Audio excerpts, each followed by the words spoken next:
Incentives. An insensitive look at the incentives that motivate. Ty and Morton Gink Jr. Today's topic, not given too much wine. Our primary passage is 1 Timothy 3:2-8.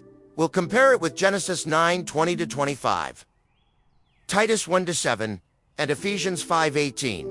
We're also looking at translations from KJV, ESV, and MI.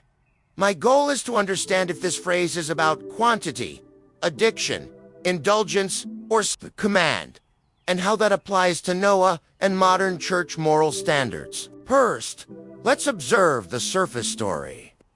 Paul gives qualifications for deacons. K includes a warning about wine, but it's not a total prohibition in the KJV. It's a restriction tied to character and fitness for service. This creates tension with the old church scoreboard that treats all drinking as bad character. Words that stand out: not double-tongued, not given to much wine.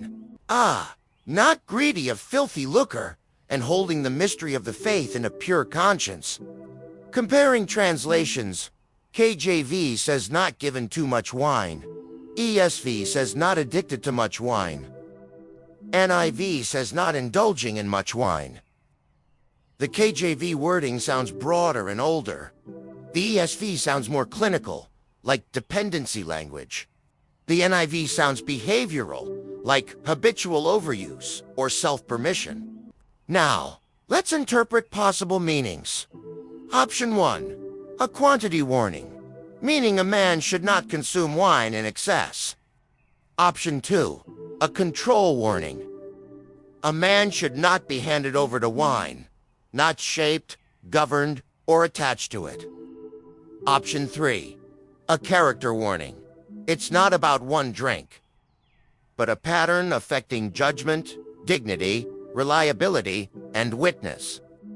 My conclusion: the phrase is bigger than a math problem. It points to mastery. The question isn't just, how much did he drink? But, what kind of claim did wine begin to have on him? Church cultures often benefit from turning the verse into a simple badge rule. Good person equals no drinking, bad person equals drinking.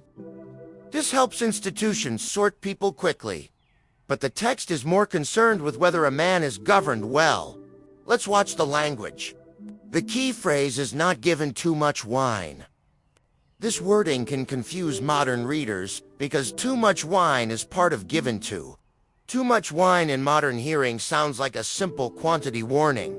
So hearing it aloud may collapse the whole phrase into, don't drink too much. But the KJV expression suggests something thicker, not yielded over too much wine. Not attached to much wine, not occupied by much wine, not ruled by much wine. The confusion between two and two matters. One points to relationship or disposition, while the other points mostly to amount. Now, let's consider the Noah test case from Genesis 9. Noah is presented as a righteous man, the ark builder, a preservation figure. After the flood, Noah plants a vineyard, drinks wine, becomes drunk, and ends up exposed. This isn't just private overconsumption. It becomes a family matter, a shame event. Noah breaks the shallow formula. Righteous man, chosen by God, obedient in a major task, yet still capable of serious failure. Key insight: biblical righteousness is not the same as never crossing a line. Discernment in one area does not make a man immune in every other area. A man may obey in ark building and still fail in appetite, shame, or command. Noah proves the Bible doesn't support the childish holiness scoreboard. Good men don't drink, smoke, or fail. The Bible shows visible respectability is not the same as mastery of the self. What is much? How do we define it?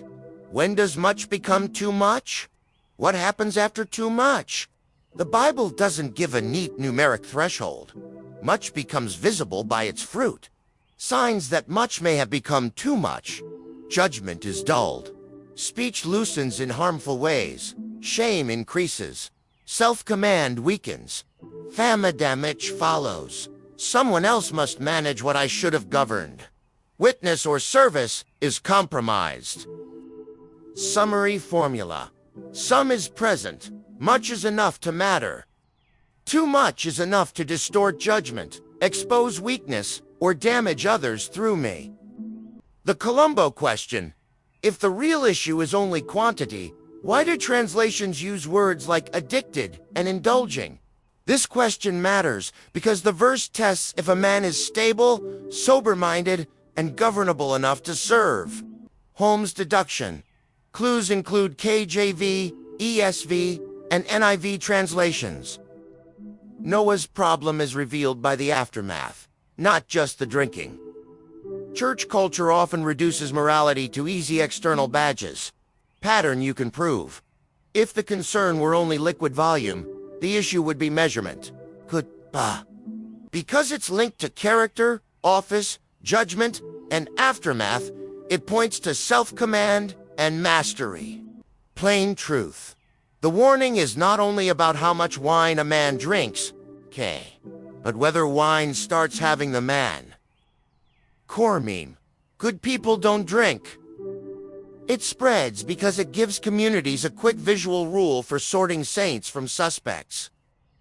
Problem with the meme, it can confuse external cleanliness with actual wisdom. A man may never drink and still be proud, cruel, manipulative, or spiritually unstable. Noah shows that a righteous man can still fail badly. Counter meme. The Bible judges mastery, fruit, and consequence more deeply than image management. Decision log.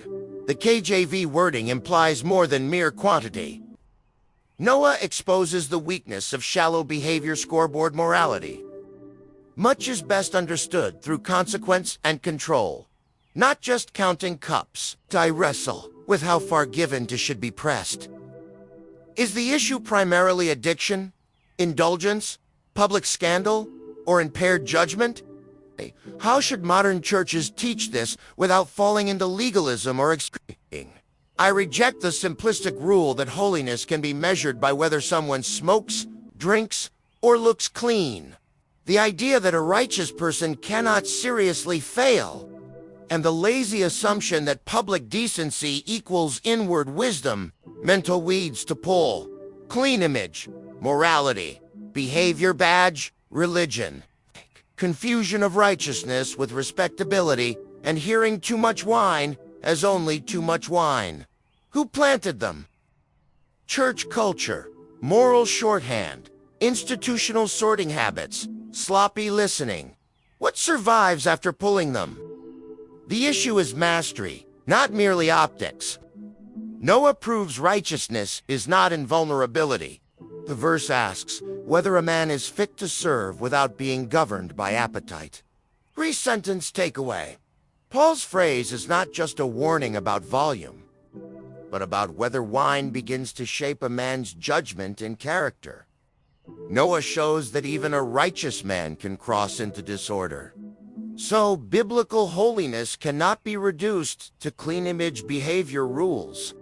The real question is not only how much is much, but when does use become mastery, and what fruit follows.